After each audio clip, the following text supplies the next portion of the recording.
Hello, it's your favorite sports thunk here. Don't forget to hit that subscribe button to join the fastest growing community on YouTube. Remember, Nightcap doesn't happen without you. So please subscribe or you're going to make Ocho cry. Things got very heated Wednesday in Las Vegas. Canelo Alvarez and Oscar De La Hoya had to be separated at a news conference ahead of Canelo's fight with, how you say his name? Mungia. Okay, Jaime Mungia. Yeah. This weekend, De La Hoya and Canelo had previous bad blood resurfaced during the press conference. Let's take a listen to the back and forth. There were times that work was not my priority based on my mental health, which I had neglected for so long. But that doesn't change the fact that Golden Boy built Canelo Alvarez, period. The company you fought under for decades has always had one name, and it's mine. So put some fucking respect on it. Okay. Oh. I like that. Talk that shit, Oscar. I mean, listen, he might have fought under Golden Boy for years. Right. But you didn't make Canelo who Canelo was. No. Canelo made Canelo who he was by what he did in the gym, what he did in training, and that God-given ability. All that other stuff. But Ocho, you remember what I said? Oscar, if you made him, go make another one. Oh. Wait, hey, now you're talking now. So we see when people get to talking like that. All I'm saying is if he made him, he should be able to make another one. Yeah. Exactly. Point proven. Oh, right there. You don't say. It's different now when you think about it like that. When people, Bob Arum made Floyd Mayweather. He should be able to make another Floyd. Shit. Yeah, certain people have a gift. Certain people are special at what they do. Special at what they do. I mean, you can guide it, you can groom it, right? You can put the tools around, these players and these fighters to tap into their ultimate ability. But the person themselves, with you or without you, the gift is still the gift. Yeah. Right. You're just guiding this gift into what it's gonna be, right? So you want to take credit because you're the first one to have them. Yeah. Yes, that's normally how it works. Listen, somebody just need to tell Oscar, man, a pencil. If you have a pencil, it's gonna always write. Now, if you sharpen it, it might write a little better. But whether you sharpen it or not, that motherfucker gonna always write. Canelo was gonna always be Canelo. Yes. Whether he was under Golden Boy or not. He was always going to improve whether he was under Golden Boy or not. That's just the nature of the beast. That's the nature of life when you have that gift, like Gil said. The gift only gets better over time. As long as he didn't fight Floyd no more, he's gonna be fine. Because Floyd picked him apart. Yeah. If Floyd wasn't in his prime. That was a master class. They couldn't see Floyd. But that was a master class of offense and defense. I think people don't realize that's what turned. Go ahead, Gil. That's what turned him into who he is, right? Sometimes when you gotta go against someone that lets you see your flaw. Like sometimes we can't see our flaws. And I think that first fight he didn't move his head as much, right? And Floyd was tagging it. That next fight, he was on a swivel because he got to see the flaw. Someone that was a master at offense and defense put a whooping on me so bad it kind of like, okay, I want to be like that. I need to be the best. I gotta look at this. This is the ultimate test, right? As an offensive player. That there's one guy out there who can teach you how to get to the next level, and that was Floyd. Floyd told him, you're not ready for it. I'm about to whoop on you. Now I get to sit back and watch this film and say, I need to get back in the lab. Yeah. Well, what made Floyd so unique was Floyd was a defensive fighter that had an offense. If you look at Sweet Pea Whitaker, Sweet Pea defense was sensational. Another guy that had great defense and an arsenal was Roy Jones. Yeah. Now Roy, the way Roy fought with his hands down by his side, and you never knew where the punch was coming from. Now Roy throw a left hook with his hands down by his waist. Mm-hmm. But you look at Floyd, he gets in that. There have been very few boxers that can see a punch like Floyd. Floyd can see a punch, bam, bam. He's always looking to counter whatever you do. Now, Shane Mosley caught him flush. But once he caught him and he survived, it was a wrap. He didn't win a round after that. After picked him apart. Yeah.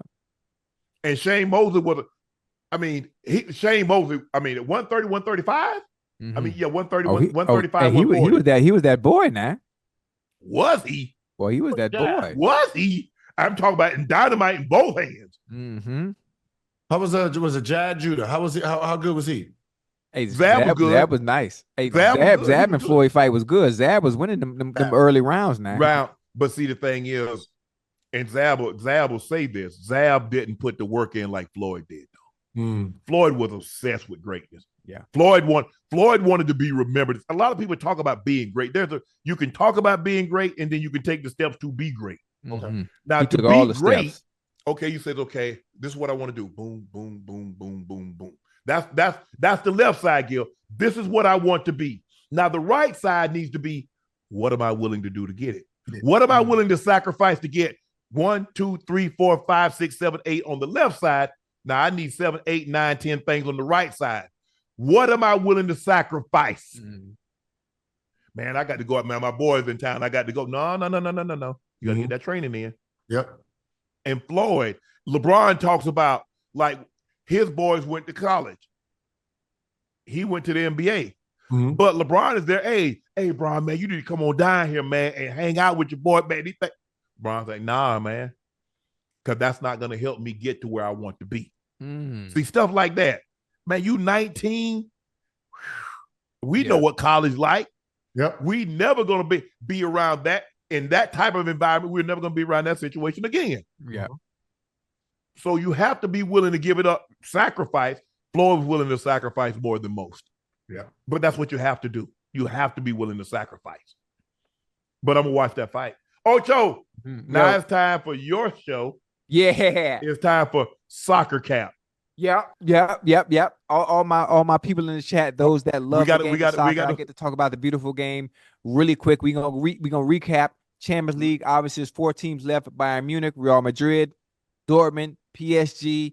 So we're gonna start off. Obviously, Bayern played Real Madrid. Was that day before yesterday? Might have been day before yesterday. Yeah, but it was a good, very, very good game. Very good game.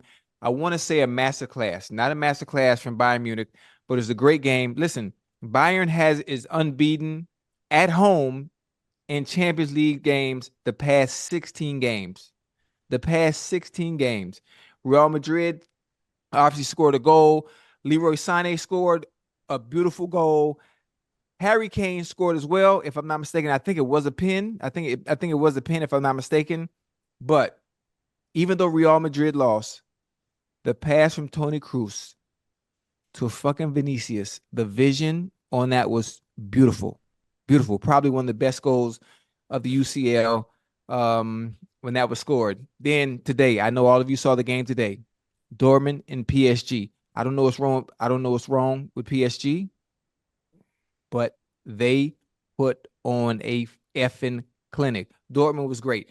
Jadon Sancho. I don't know what was wrong with Jadon Sancho, who was at Man United, but I think they should allow Jadon Sancho to play the way he played today, with that type of freedom, with that type of free spirit, to be able to do what he wants to do, because I didn't see any of this was with Man United, but today Jadon Sancho played freaking phenomenal. I'm trying to think. I don't want to butcher his last name. Is it Madsen?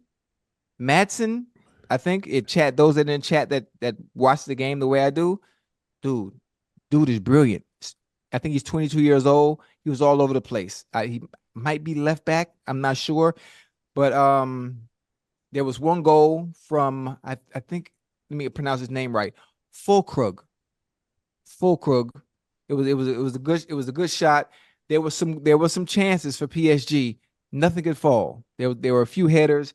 The post, the goalie got very, very lucky. There were, I think it was two or three chances that bounced off the post where PSG could have had 2, maybe 3 goals, but they missed all the chances. So it's going to make that second leg, but not just the Dortmund PSG game, but also the Real Madrid Bayern game. The second leg is going to be phenomenal in both of those. But that's my recap for those two games. And make sure you tune in. I think next week, I think they're back at it again. I've been here Ocho, I see a lot. What's going on with Mbappe? Because I keep hearing that, he's going to leave PSG. Yeah. He's leaving in the summer. He's going to Real Madrid. He's going to Madrid. Yeah. What? Hey, Mbappe was basically, in football terminology, Mbappe is basically Tyreek Hill. Okay. Yeah. That's the only comparison I can think about. What made you get into soccer? Like, I wanted to play soccer so bad, man, growing up as a kid. Obviously, I'm from Liberty City out here in Miami. Ain't no damn soccer. Ain't even no resources for soccer. Hell, but I remember watching my grandfather watch. People always ask, why you like Napoli so much? Napoli is my favorite team out in Naples in Italy. And my grandfather was watching Maradona back in the day. We didn't even have color TV, but he was watching Maradona, and I started watching back then. And ever since then, I began to love the game of soccer, and I started to love Napoli because that was the first thing I saw on TV. Yeah. And from that point on, I just wanted to play soccer, but I didn't have the resources. So football was what I had no choice but to play to get out of my circumstances. Mm-hmm. But soccer will always be my number one love, always.